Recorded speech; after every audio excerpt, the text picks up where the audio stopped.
magaalaa Munich biyya Jarmanii magaalaa Munich fuuldura Munich Security Conference bakka gaggeeffamu Munich Security Conference jechuun mootoleen addunyaa keessattuu biyyoonni NATO jechaadha walitti qabamanii waa'ee security addunyaa kan mari'atanudha. Itti aanaan pirezidaantii Ameerikaa Kamala Harris, kaansilariin biyya Jarmanii, mootoleen Awurooppaa hundumti isaanii asitti argamu. Nutis sagalee ilmaan Oromoo biyya Saawudii keessatti dararamaa jiraniif akkasumas ilmaan Oromoo Oromiyaa keessatti Wallaggaa, Gujii, Oromiyaa bakka hundatti dararamaa jiraniif sagalee ta'uuf asitti walitti qabamne.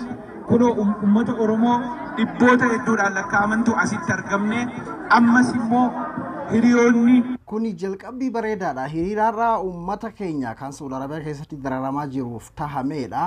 Tatakkallee sagaleen arganne addunyaan hundinuu isaan ignoor godhee mootummaan Itoophiyaa isaan hin barbaanne kasamoo mootummaan Saudii isaan irraa bahaa jedhu jidduutti rakkate jechuu isaaniif sagalee ta'uuf dhufne bakka kanatti ammoo isaan qofa osoo hin ta'iin Oromoota faannoon deemee Oromiyaa keessatti uummata keenya manatti gubaa jiru ajjeesaa jiru irratti duudaa jiru hunda isaan balaaleffachuuf asitti walitti dhufne. Oromoon akkuma beekamu karaa adda addaatiin biyya keessattis biyya alaattis miidhamaa jira.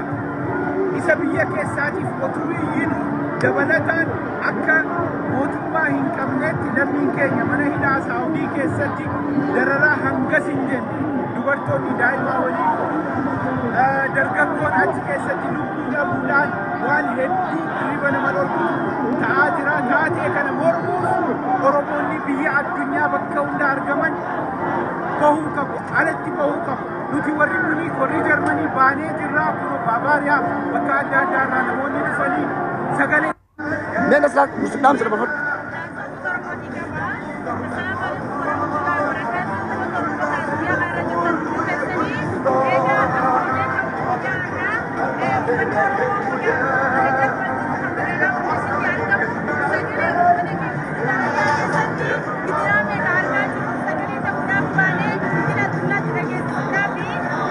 jalqabbii bareedaadha turuyyuu jechuudha. Wanni har'a ummanni keenya kan Jarman keessa jiraatu godhan kuni waan baay'ee tokko bareedaadha. Wanni godhamu malee isa kana ture jechuudha. Inni kun ammoo kan Faransaayidha. Faransaay keessatti kan bahameedha. Afaan Faransaay jechuudha. Afaan Faransaay keessatti warri beekamee dhageeffadhaati.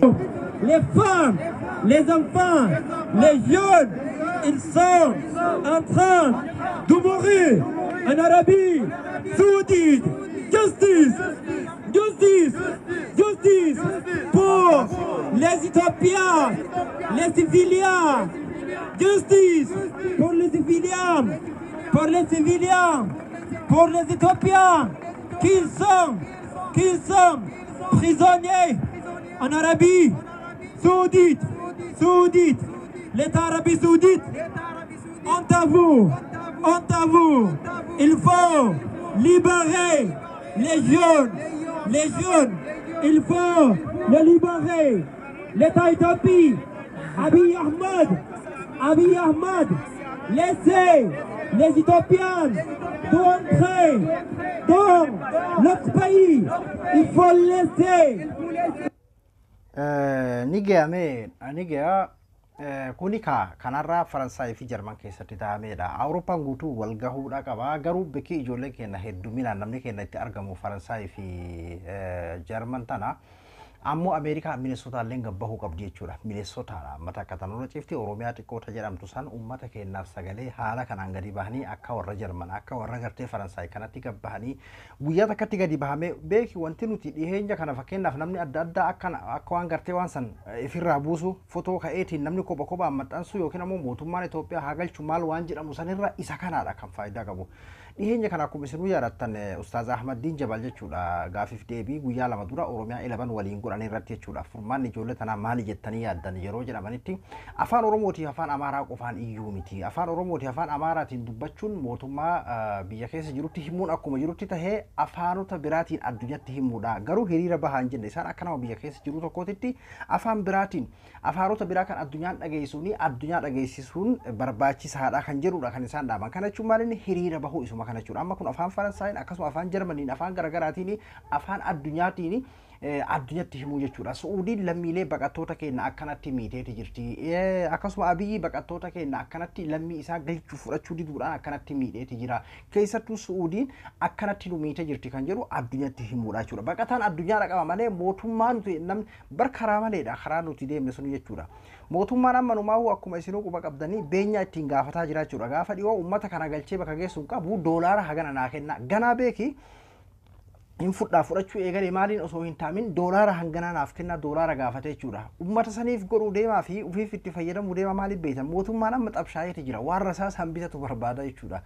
Garuu maqaa isaan saniitiin beenyaa mallaqa san fudhatuu barbaade natti fakkaata jechuudha. Kanaafuu mootummaa osoo hin taane mootummaa yoo galchee lammiilee kiyya jedhee yoo kan galchu taate haajaa kennaa miti ajandaa godhachuu hin qabnu. Ajandaa nuti godhachuu qabnu kanarra taame kana tarii wanni kun osoo akkanatti itti fufamee addunyaa guutuu kan wal gahee uummanni akkanatti achitti rakkataa jiru kun tarii sooma as deemaa jiru ramadaan as deemaa jiru kana duratti furmaata argatanii jechuudha yookiin ammoo achi keessatti soomanni kun itti gahuuf deema jechuudha warra soomana durattuu dheebuudhaa fi beelaanii dhukkuba garaagaraatiin rakkatee uffannisaa jiru san achi keessatti soomanni itti dhufuuf deema jechuudha. Kanaafuu galatoomaa warroonni Awurooppaa Faransaayii fi Jarman keessa warra jirtan warra akkanatti tokkummaadhaan isaan fakkaatanii feestaala uffattaniitiin addunyaa duratti mul'attan keessattuu warri Jarmanii UNHCR fuula duratti jechuudha kan isaan bahanii baay'ee tokko nama gammachiisa. Furmaanni ijoollee teenyaa karaa kana jira malee karaa nuti waggaa lameen kana godhaa turre akka nama ofii haaxirii ofitti cufe karaa nuti godhe suni yoo boolla gadi fageessee maluma adda addaa nutti malan malee furmaata biraa humaan fiduu jechuudha. Uummanni kun akkuma isin yaadattan Ustaaz Ahmadiin Jabaldeen gara dubbateeti ture nama 20 jalqaba Suudiin kanarraa galchaa isin gaafachaa turte jechuudha. 20 irraa 40 ta'e gaafa 40 ta'u galchaa gaafa dura koronaan dhufuusan Suudi Arabiyaan narraa fudhaa lammiilee keessa yeroo jedhamuuni amma koronaadhaa nutti mijatu bakka geessinu hin qabnu achumatti nuu qaba achuma nuu kunuunsaa kan jedhu lammiilee teenya san nuu kunuunsaa isin achumatti akka gaariitti mirga isaanii eegaa achumatti nuu qaba kan jedhudha. Ustaaz Ahmadiin Jabal dhageeffattanii jirtan jedheetii yaada. Duuba akkasitti osoo deemamu har'a gara nama 120 gahee jechuudha. Mootummaa Itoophiyaa gaafa nama 120 saniyyuu itti dabalaa jirtanii waliigalteen keenya ka hidhaa jiru ka 120 kana malee itti katti dabaltan kanaanii waliigaltee keessa hin jiru ka jedhudha kan inni jechuudha fudhachuu hin dandeenyu. Boodarra immoo koronaadhaan miidhamnee lolaan miidhamnee galchuu hin dandeenyu yeroo fachinuu haa turanidha. Osoo jedhamu 120 akka seenedha amma kan jedhamu kan miidiyaan himaa jiru jechuudha. Guyyaarraa guyyatti wanni kun itti dabalama. Duuba gaafa 120 sanuu galchuu ka hin dandahin ka achi naaf haa taa'u achumatti naa qabaa jedheen bara hattaa xiyyaara Ustaaz Ahmadiin Jabaliin dhageeffanne xiyyaara gartee achirraa hidhamtoota kana fe'ee biyya dhaqee hunda of duuba deebisa jechuudha. Ammatti bakka qubsiifnu hin qabnu jechuudha mootummaan Itoophiyaadha. Duuba amman tana nama 120 mootummaan Itoophiyaa naaf galchaan sobaa jechuudha. Bara uummanni kun kan achi keessatti waggaa 2 guutuu akkanatti dararamaa turanii dhugaa dubbachuu fi rakkina mootummaa Suudii osoo hin taane irra guddaa rakkina mootummaa Itoophiyaatiin dura tokkoffaa achitti waa'ee koronaatiin wal qabatee waa'ee waraanaa duuba yoo waa'ee waraanaa sanii fi waa'ee gaafsan koronaan miidhamneedhaan kan wal qabatan taate amman tanallee lolaan biyyattiin daaraa taate akkasumatti jirti furmaanni argame hin jiru waan ta'eef namni isin nuuf galchuu hin jiru jechuudha. Garuu karaa nuuf galuun karaan furmaanni argamuun akkuma amma gartee uummanni keenya kan Awurooppaa keessa jiru gadi bahe kana addunyaa guutuudhaan warri biyya dimokiraasii keessa jiru gadi bahuudha. Akkuma gartee warra hidhameef sagalee taa'amaa ture akkuma kan du'ame dhiigni isaa haa bahu jedhamaa ture warra hidhaa jiruuf sagalee akkuma taa'amaa ture akkuma gaafa masara bilaanii sagalee taa'amaa ture Awurooppaa fi Ameerikaa keessa guututti gadi bahanii uummata kanaaf sagalee ta'uudha jechuudha furmaanni kan jiru. Kana alatti biyyattiin sun fuula duraaf hanga biltsiginnaan jiru lolumarraa lolatti tarkaanfataati deemti malee furmaanni dhufee yookiin ammoo amma tokko tokko amma kaadroonni faa fakkeenyaa fi biyyattiin lola turte amma tasgabbooyte mootummaan amma garasitti xiyyeeffata wanni akkas jedhu hin jiru.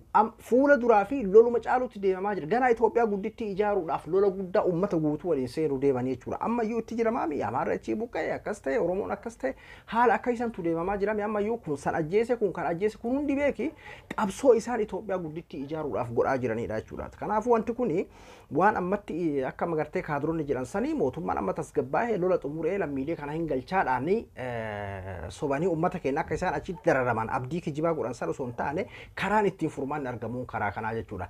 Abadan gaafa 20 kan furmaata hin godhin 100 mootummaan furmaata godha jechuun tarii yoo siyaasa isaaniitiif aangoo Abiyyi hin miidha jedhamee biltsiginnaadhaan yoo amaname ittillee kasaaraan ittillee liqeeffatan godhuu danda'an. Walii gallaami yoo aangoo teennaaf dhiibbaa qabaa nugusummaatiyaaf miidhaa qaba jedheetiin Abiyyoo kan yaadu taate akka nugusummaan isaa miidhamneef galchuu danda'a jechuudha. Garuu galameenuu haa galamu yoo galchan ammoo numa waan bareedaadha jechuudha. Garuu ajandaa godhachuu hin qabnu maaliif yooma godhuu qaban godhan garuu waan turaniif maaliif turtan ka jedhu ni gaafannaa jechuudha.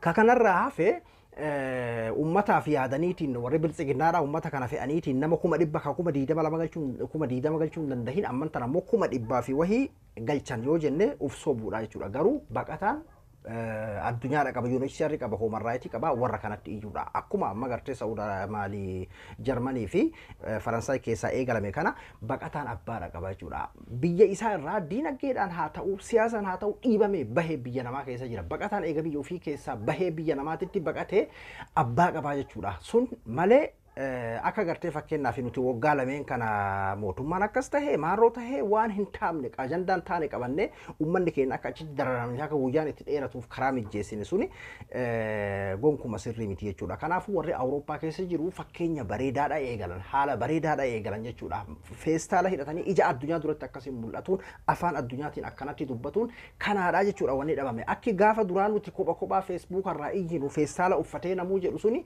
bareedallee ta'uu haga arra guyyaa takkatti isaan godhan kanan gahu wanni waggaa lameen kana guutuun dhuunfaa keenyaan iyyaa turre kan har'aan tana isaan kun godhan kana hin gahu jechuudha. Kanaafuu wanti kun jabaatee itti fufuu qaba keessattuu Minisootaan Oromiyaan xiqqoon jedhamte suni gadi bahaa uummata keessanii fi iyyaa akka warra Faransaay akka warra Jarman kanatti jechuudha. Haala kanaan itti fufamuu qaba jechuudha. Ani Abduu Moobaalaa Biraay hanga qophii biraatiin walitti deebinutti nagayaan naa tura.